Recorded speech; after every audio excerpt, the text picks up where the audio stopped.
Welcome back, everybody, to the PFN Dallas Cowboys Podcast. I'm Jess Nevarez here with Dalton Miller.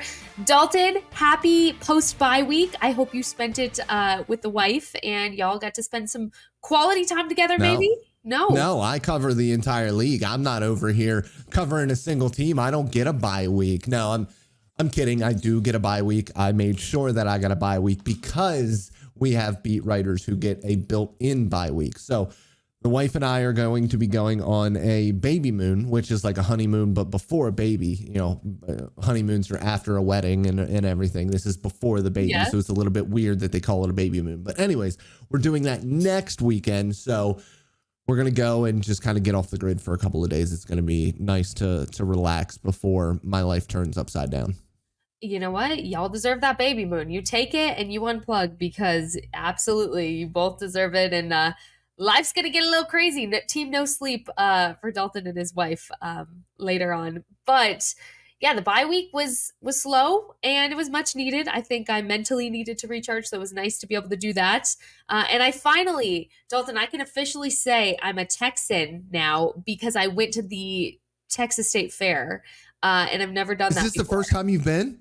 First time I've ever been. Oh, what was your favorite food? What was your favorite food? Okay, so there was this fried cheesecake, and it was the most delicious thing I've ever had. It was a cheesecake dipped in chocolate, coated in the Biscoff cookies. Oh my goodness. Y'all, if you're not from the area, if you guys are huge Cowboys fans, go to a Cowboys game while the Texas State Fair is there. You will eat food that you have never even thought existed in your life before, and it is all delicious. Oh, it was amazing. So I can officially say, yeehaw, I live in Texas, because apparently I couldn't say that before I had a corn dog from the fair. So yes. There we go.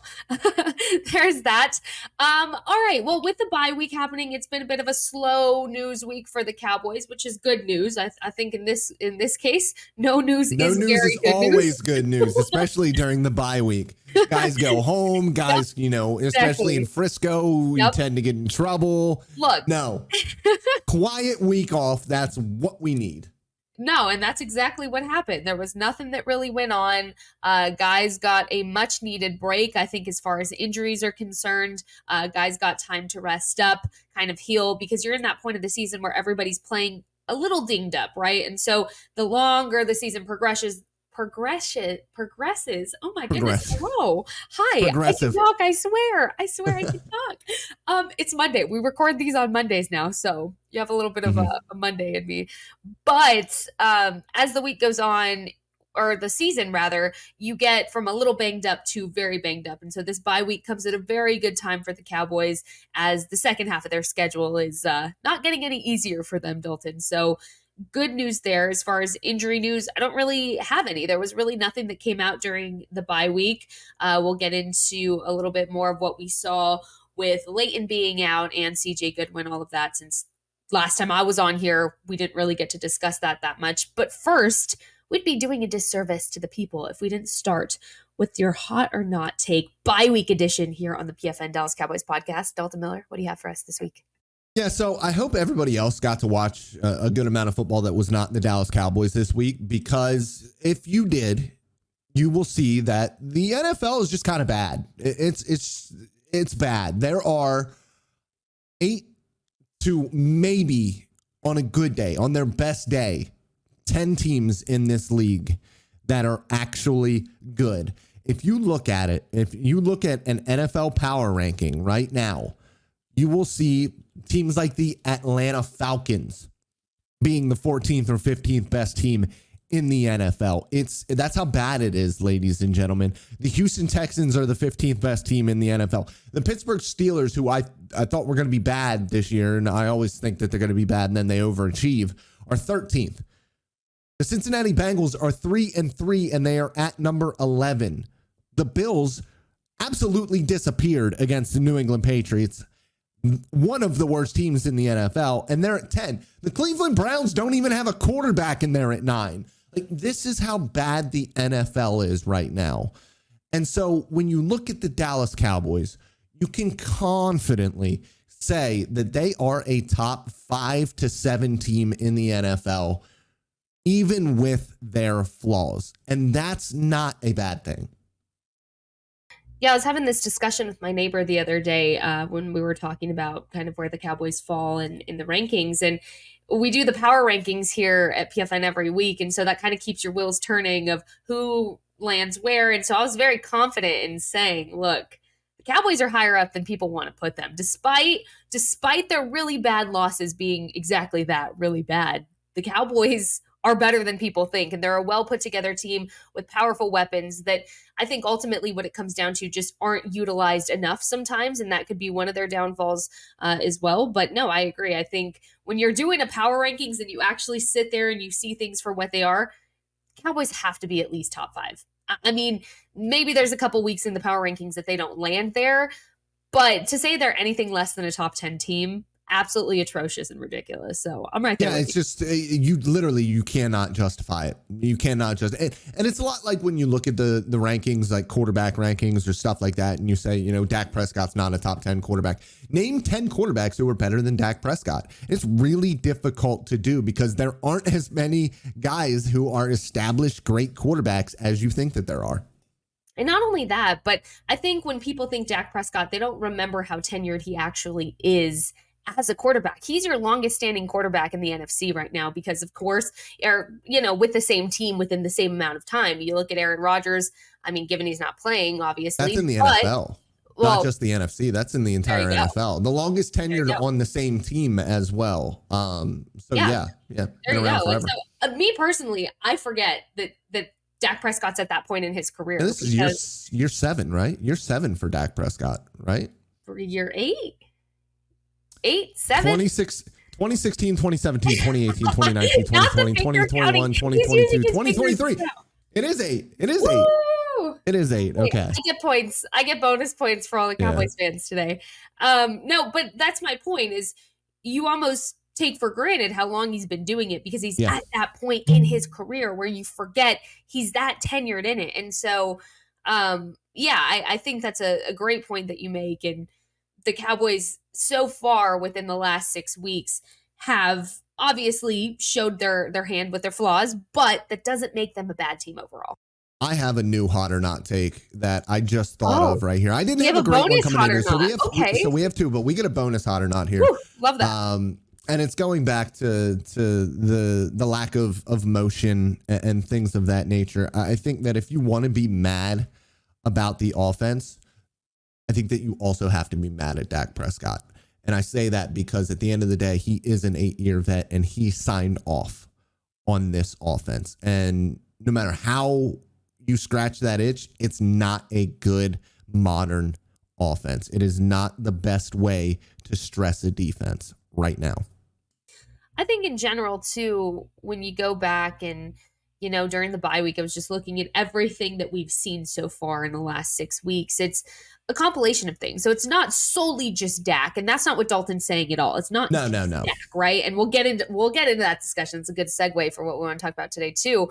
But it's not just Dak. But I do think you would be flawed as an analyst, as a fan, to not put some of the blame on him. And he does it himself. He'll be the first one to take accountability, even when he shouldn't. And so, I think if you're going to criticize them from a very fair perspective, non-biased perspective, you look at kind of the losses that have come this season, and you see that Dak doesn't play his best in those games. And he tells you right after the game, he'll tell you what the mistakes were. He can pinpoint them, and he takes accountability and responsibility, which I think is the most important thing because, again, you go back to talking about coachable guys.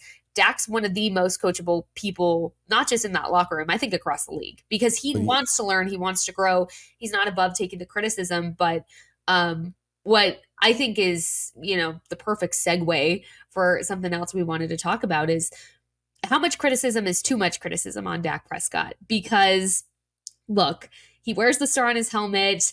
It's kind of just one of those things that everybody says, oh, but that's how it is. He's the quarterback of the Dallas Cowboys. He should be used to the criticism and this and that. And okay, yeah, to some extent, but also not when the narrative is a year old already, and not when the narrative is something that's not even a current narrative anymore. And so, of course, I'm talking about the interceptions from last season. And why am I talking about it? Because any single time that there is quarterback play that has multiple interceptions in a game, it doesn't get talked about like it would if it was Dak Prescott. I mean, it's just become just so ridiculous how out of proportion this entire thing has become with Dak and the interception. So, Dalton, let's run down who is leading the league as of right now. This is Monday. Let's see. Let's look at the date. I don't even know what date it is anymore. Monday, it is October the 23rd of October. when we are recording this, because like I said, we're going to Mondays now. And so when we're looking at where things are, and this is before Monday Night Football, you have Jimmy Garoppolo that's leading the league, tied with Jalen Hurts, 8 interceptions apiece there. And then you keep going down the list. Dak Prescott only has 4 so far this season. And given, yes, we know that the Cowboys came off the bye. Some of these teams have 7 games, not 6. So something to keep in mind. But Dak's down there. Some notable guys that are above Dak on this list. You have Matt Stafford, Ryan Tannehill, Patrick Mahomes, Daniel Jones, Tua. I mean, you have the list that goes on and on. Geno Smith, Russell Wilson, Derek Carr, Jared Goff, and then you have Dak Prescott. So overall, this narrative of all Dak does is throw interceptions. When we're talking about Dak, taking responsibility for these losses, we're not talking about those interceptions anymore. And I think the people that aren't people you should be listening to at this point, because that's old news, and that's not been a reason why this team has lost games this season so far. It's almost like the guy who had a less than 2% interception ratio or percentage in his career just kind of went back to being that player. And last year was an anomaly. Everybody wants to talk about Dak and the turnovers, but it was literally 1 year out of a 7-year career. And this just gets into the bigger picture of what analysis is these days, because you have people on ESPN and, the big networks literally on a microphone saying that people suck, saying this player sucks, using that word. And that's just allowed that these days. It's just okay to say that somebody sucks. Even if they do suck, as a professional, you should not be doing that. You have to have some level of responsibility and respect for these players, because you have to deal with them.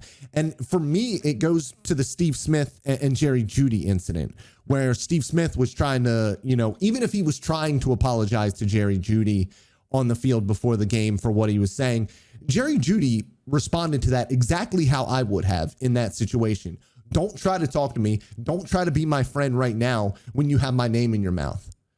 I know that even if you know that you have underperformed at the NFL level, which Jerry Jeudy has done, there's no arguing that, to go out there and be reckless with your words as a professional shouldn't be allowed. But these shows like First Take and these debate shows, on top of the current societal climate that we live in, it's become okay to personally attack these players. And the biggest one for us is Shady McCoy. And he gets away with it because he was a Philadelphia Eagle and he was a former player. But that's not how you be a professional analyst. And it's just flat out not okay. And I'm sorry, but if you're going to go out there and say that a player sucks, you shouldn't have a job in this field. Yeah, absolutely, because it's not a fact. It's not a fact. It's just a statement. If you want to run a blog, if you want to work for Barstool, that's where that stuff lives. If you want to have that kind of commentary, and that's not a negative or positive thing with regards to Barstool, that's their niche, is being blunt. When you work at a network and you have to deal with these players all of the time, you got to have some sort of professionalism. Oh, yeah. And I think that just goes back to know your sources, know where you're getting your information from. And, a lot of the times the people that have the most to say aren't in the locker room every week. And so I think that goes to tell you where you should get your information from. And part of it, too, is these people and these accounts know that people are going to respond and kind of fight back to it, and they're getting the reaction that they want because they're getting the engagement, they're getting the clicks, they're getting the views, they're getting everything that they need from it. They're getting the monetary benefits from it. So that's why it continues to happen. And so if you just ignore it, and I know it's out there, use that block button, use that mute button to your advantage, this narrative could go away. You just have to fight it back. They get the engagement from you quote tweeting them and replying to them and providing facts because they don't care about the facts whatsoever. PFF, Dak Prescott, 27th right now in the NFL in turnover worthy play percentage, 27th. And yet it's still going to be talked about. If he throws an interception at any point this season, which is normal for a quarterback to do, it's going to be magnified and blown up. So all that to say, I logged into Twitter this morning. That was one of the first things I saw was the debate of, oh, well, Josh Allen can throw these interceptions and Jalen Hurts can throw all these interceptions in a game. Why is that not blown up? Because it's not going to get engagement. That's why. Exactly. And, Josh Allen last year, he's the guy who led the league in turnovers last year because on top of the interceptions that he threw, and he was close to Dak in those last year, he fumbles the ball a lot too. He gets away with it. I think part of the reason why people like him and Patrick Mahomes has a ton of turnover-worthy plays. He might have the best interception luck of all time because he throws some really, really bad passes. I think those guys get away with it because they have that playmaker label where Dak doesn't. Dak is that pocket passer, get the ball out quickly. And I think that's kind of what happens with Kirk Cousins as well, Kirk Cousins right down there with Dak Prescott in turnover-worthy plays this year. But he's got a Monday night football game tonight, and everybody is expecting him to throw multiple interceptions. Well, there you go. I'm glad we could talk about that because it's something that will continue to come up any single time Dak throws an interception this season. And I think it's just good that we address it during the bye week and we do it before it happens because inevitably quarterbacks are going to throw interceptions. That's part of their job. And it happens. So it is what it is, but it doesn't mean it needs to be magnified. So there's your lesson of the day for the podcast here. Let's continue to roll on through everything else because the Dallas Cowboys play the Los Angeles Rams. They're back at AT&T Stadium this Sunday. Dalton, let's get into that a little bit because this is going to be a little bit of an interesting matchup. And here's the thing. I don't think this is a sleeper game like most people are assuming, especially when you're coming off of a bye week. You're a little bit more healthy. There's a little bit more pressure on you to come out and win a game, especially after a bye week. So what do you have for us? Let's start with the offensive side of the ball. Any matchups that are noteworthy for the people to know? Yeah, I think that the people might be looking forward to the Philadelphia Eagles the week after, but the Los Angeles Rams are a good football team. And I think that when you look at them, particularly on the offensive side of the ball for the Dallas Cowboys, you're looking at Aaron Donald versus the interior of this offensive line. You're looking at Senior Bowl MVP type guy versus Senior Bowl MVP type guy, Zach Martin and Aaron Donald, who went at it in the Senior Bowl years and years and years ago. That's what you're looking for because Dak is very good at avoiding and accounting for exterior pressure. A lot of quarterbacks are pretty good at making one guy miss or accounting for a guy and getting the ball out quickly. Interior pressure will disrupt and destroy an entire game plan. And so you have to have a plan for Aaron Donald. The problem with that is that the Rams, they don't just have Aaron Donald anymore either. And when you look at this defense, you think, well, like Darion Kendricks is their corner out there, and they don't really have a ton in the secondary. But Byron Young, third round pick out of Tennessee this past year, unbelievable athlete. And these unbelievable athletes who are kind of raw prospects are coming along at the NFL level faster than I've ever seen them as a fan of the NFL. These guys who he ran a 4.43 at 250 pounds. This is a freak athlete, and he is playing incredibly well for the Rams so far through 7 games. I believe he has 25 pressures, has 4 sacks. He's hit the quarterback 8 times. Like, he gets to the quarterback, and he gets to the quarterback quickly. Those are the sacks that, Dak hits his back foot, and if Tyron Smith gets beat along the arc, that's a strip sack fumble. And there's nothing that Dak Prescott can do about that, but they're going to have a game plan for that. They're going to have to figure out if they're going to be able to protect Dak Prescott on the outside without giving Terrence Steele help when Byron Young is on his side. Because I love Terrence Steele. I think that he is, out of all of their like recent finds, might be the best. He has not played well so far this year, particularly in pass protection. And Byron Young and Aaron Donald could absolutely wreck this game for the Dallas Cowboys offense. And so when you're looking at kind of the last few weeks of play, and I'm going to say few weeks because I feel like that's the recent history is going to be the most helpful, considering how the season really started for the Cowboys. You kind of can't count that as anything. But what do you think the biggest issue is for the offense? Is it still red zone production? Is it third downs? What do you see that issue being, and how can they resolve it in this game specifically?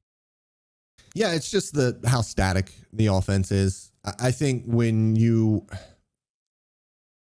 there are certain situations where you want to be static. And I think with quarterbacks like Dak Prescott, quarterbacks like Aaron Rodgers, those guys tend to like static looks because they get a good picture of what the defense is doing. But I think that offensive structure and motion has come such a long way that it puts so much stress on a defense. Communication issues are the biggest thing. When you go into motion and there's a coverage check, if one guy doesn't do it, if one guy doesn't get the call, it could be a 60-yard touchdown. And the Cowboys, without that movement, aren't putting that extra stress on opposing defenses. So for me, it comes down to the motion. It comes down to the overall offensive structure. It comes down to force feeding a particular wide receiver the ball when Brandon Cooks is out there on the football field. I know it took until this past game for him to actually show up, but get him the ball, get CD the ball, work those tight ends, try to figure out something with number 13 on the outside as well. But more than anything, move around on offense. Yeah, I think for me, it's been interesting the last couple of weeks because the Cowboys were actually leading the league in third down conversions. They're now fourth in the league with a 47.67% conversion rate on third downs. However, I think when you look at the offense as a whole, it's still kind of been the same problem for me week in and week out, which is ball distribution, which is, look, you don't have to give the same guy the ball. The game plan is going to change week in, week out. That's not what I'm saying. But I think the biggest issue has been you're not getting your playmakers the ball even. And so there's not really an established run yet. There's not an established 1-2 punch like we would expect to see, a little bit more of Rico Dowdle and giving Tony Pollard a little bit more of that rest so he's not worn down by the end of the season. And I think as far as the passing game, yeah, you have Brandon Cooks. It took him 6 weeks to make a real appearance. And even then, it wasn't as large of an appearance as you would like to see from somebody like Brandon Cooks, who has the speed, who has that vertical threat that you are severely, severely lacking sometimes in these games. And so you have those weapons to utilize. Why haven't you seen him? You haven't seen any of the special packages with Hunter Lipke, Deuce Vaughn. Deuce Vaughn wasn't even active this last game. And in case you're wondering why, it was not an injury thing. It was a special teams related decision to elevate Malik Davis as compared to Deuce Vaughn because of all of the shifting that had to go down with missing CJ Goodwin and everything that had to be shifted. Overall, the decision came down to, hey, Malik can just play special teams a little bit better. He's a little more advanced in that. He's the right guy for the week, and that's what they felt like they needed to do. So I think that's something that'll be interesting to keep an eye on as the weeks progress on, is how Deuce Vaughn can advance his special teams placement, because yeah, without CJ Goodwin, that kind of shifts things. Hence, that impacts kind of what they're able to do with him. If he's elevated, if he's kind of inactive, I mean, something to keep an eye on, because I thought that was an interesting little nugget that Malik Davis was kind of the guy to go to for special teams. It makes sense, but something to keep an eye on. So overall, the ball distribution, where's it at though? Is it in the room with us? We'll see. We'll see what happens, but I think that's the biggest issue for me. I don't think it's third down. I don't think it's getting down the field. They've been doing that. It's just you have to you have to use your playmakers. They're there, so use them. The tight ends. Lunda Wells talked this last week before the bye week, and he's the tight ends coach, and he talked about, we're not satisfied by any means. We're not satisfied with what's happened the last few weeks. And he said, as far as getting the, more receiving yards for the tight ends, not so much just being blocking threats, which they've done, but he wants to get them more involved in the passing game. He said, yeah, no, we're not anywhere close to satisfied, because we know he acknowledged the drop passes and all of that. He acknowledged kind of where they are, but he also said it's really good to have a quarterback like Dak Prescott that still believes in his guys, even though they're kind of at the point that they are. So get the tight ends more involved in the passing game. You have a Jake Ferguson that can get you yak yardage at any point, right? I mean, get them warmed up, get them in there, but overall ball distribution, I just really would hope to see more Brandon Cooks, see that continue on, more Jake Ferguson, more Rico Dowdle. Where is Rico Dowdle? We want to see more Rico Dowdle. And that's no shade to Tony Pollard. It's just utilize what you have. And I think that's been a big issue so far as well. So that's offense. Run the ball outside of the tackles. Oh, yes. More, which is something that this team has just refused to do for the past 5 years. And it's been one of the more annoying things about this offense. Oh, there you go. There you go. I feel like that was a little vent for you. Do you feel better? Did you get it off your chest? I do. Okay, yeah. Good. Well, that's what I'm here for. I'm here for this therapy sesh. Let's switch over to the defensive side of the ball. Matt Stafford, let's see, pulling up some stats here. So far this season, he has 1,908 passing yards, like we had talked about earlier. He has 6 interceptions, 18 sacks. He averages, about 7.5 yards per pass. He has 256 attempts, but he's completed 153. So, look, I think Matt has potential to get going when he gets going, but I think this is a good chance for that secondary. Deron Bland, I'm looking right at you. Get those interceptions going early. Put the pressure on him. Don't even allow him to open up the passing game. Don't give him an option. Fluster him. I think this defense is more than capable of flustering Matt Stafford during this game, but they have to do it. That's the thing. They have to have those explosive plays in a game like this. Yeah, I think the secondary is going to have a tough day. When you look at their wide receivers and their offensive schematics, I mean, Sean McVay, great offensive mind. They do a really good job of finding creative ways to get Puka Nacua and Cooper Kupp the ball at a high rate. And, the Pittsburgh Steelers did a really good job of defending Cooper Kupp this past week, did not do a very good job of defending Puka Nacua. But the Dallas Cowboys run a ton of man coverage. And when you run a ton of man coverage and you have an offense like Sean McVay's, where they're going to use rub routes and pick routes, and they're going to cheat a little bit to get their way and get guys open, the Dallas Cowboys really have to lean on that pass rush to get to Matthew Stafford, speed up his process a little bit, try to get him to create a little bit, and then have your playmakers in the secondary like Deron Bland make a couple of plays and turn the ball over, because Matthew Stafford so far this year obviously has a couple of turnovers. A couple of them aren't really his fault, but Stafford is somebody who over the course of his career has been prone to. So some of the top guys, and it's Josh Allen is like this. They have what I call the bozo gene, where every once in a while they make a decision with the ball that just makes absolutely no sense whatsoever.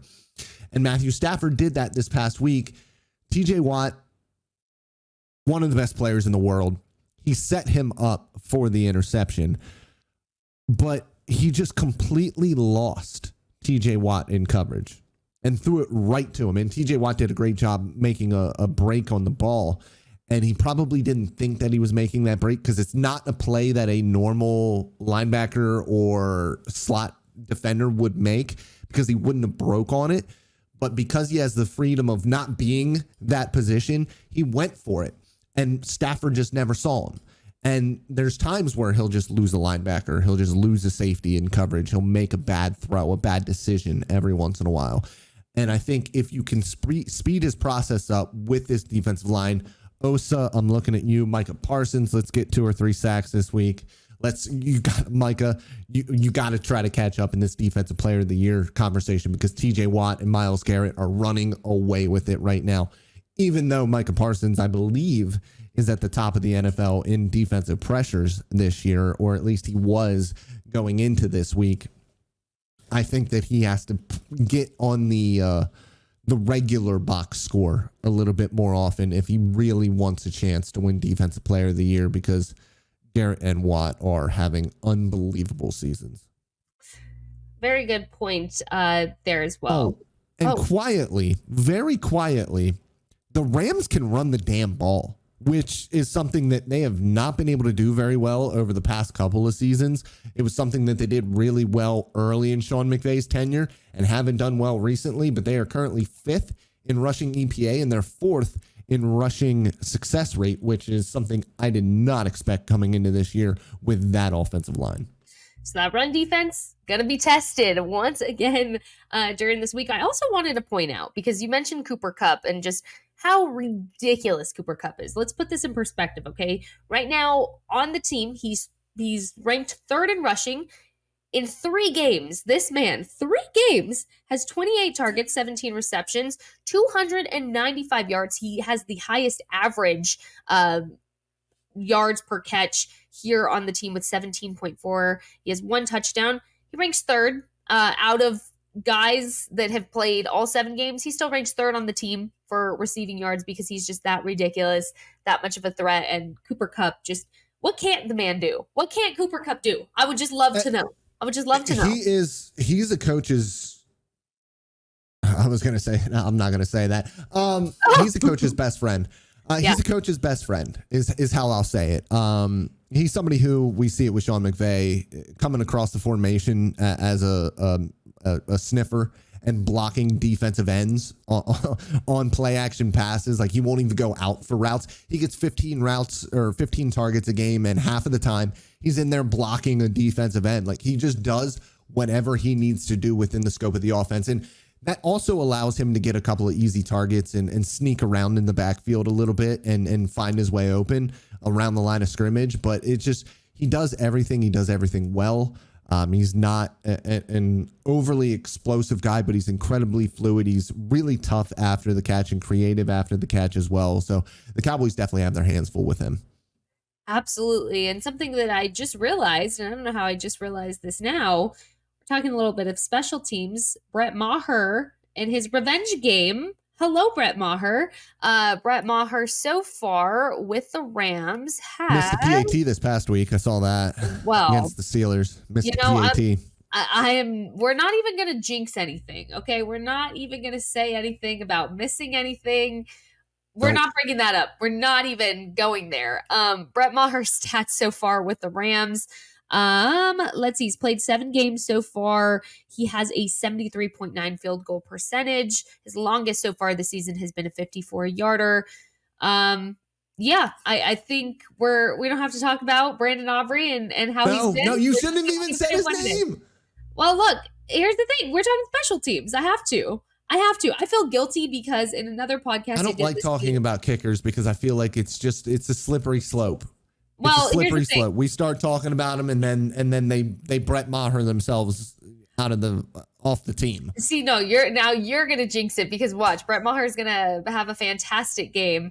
But I love those little homecoming revenge games. I think Brett Maher especially has something to play for in this game if he has any say or help in it. So I think that'll be a little bit of a fun homecoming there. I know the special teams guy all the guys in the unit really enjoyed him. Love talking about him. They still talk about him sometimes when we're in the locker room. So there's that. Anything else you want to bring up for this matchup before we kind of come to a close on this topic? No, but I have something off topic for the Dallas Cowboys, though. Oh, sure. On topic, off topic. We're all about any topic, whatever you want to bring up. I felt really weird watching Cedric Wilson make big plays for the Miami Dolphins yesterday. And I just would like to say that we have a couple of day 3 picks that I think might be worth a Cedric Wilson. Oh. Wow. Okay. That was Trade for Cedric Wilson back. I miss him. Sometimes I just really think this is a therapy session for Dalton more than anything else. And I'm so Pretty glad much. I can assist you in that. I'm very happy to be here for you during that. But yeah, the trade deadline is coming up. So it is a very important discussion to keep in mind because look, you just never know. And I think what's so interesting and gives you a lot of insight on what the Cowboys will do if somebody becomes available is Trey Lance and how that entire trade went down because it happened so quickly that Jerry didn't run it by anybody. He said, no, we need to get this guy. We need to get him now. Mike kind of didn't know about it. Dak kind of didn't know about it. So I think if it's a guy worth getting, they're going to act on it. And it'll be interesting to see kind of what happens, but something to keep in mind because I look, this bye week, I don't know what day it is. I don't know what time it is. I'm just here. I have no idea anymore. So we were talking about it in our morning meeting this morning of the trade deadline. I was like, oh, right. Like, that's a thing. I needed to unplug from football for a little bit, and I unplugged a little too much that I forgot what day it was. Like, I woke up this morning, I was like, oh, right. It's Monday. So yeah, thank you. That's a great point bringing that up. Real quick, game predictions. Anything spicy you want to throw in here before we wrap up the pod for the day? I'm really going to jinx it now. Cowboys win 27-24 with a Brandon Aubrey kick to win it. Why would you do that? Why? Go away. You know what? Guys, here's the thing about Dalton. He'll take accountability. If something happens in this game that is complete opposite of that, I'm not even going to say it was 100% what? my fault. I'm not even 100% gonna my say fault. what. We've been here before. I think I've seen this film before, and I didn't like the ending, sir. Yeah. Just know that there will be accountability if that does not transpire like Dalton is hoping. I feel like I jinx when I do game predictions. I don't like doing score predictions. Don't do it. Don't do it then. I end up jinxing. So I am going to be superstitious about this. Here is my game prediction, though. Everyone's going to have fun.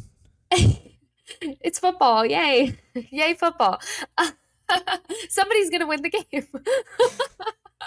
No, my game prediction is I think you are going to continue to see Brandon Cooks be a little bit more involved in this game. I think after what you saw as far as production-wise from him before the bye week with the Chargers, there's no way he's not a little bit more discussed in that room as far as being part of the game plan.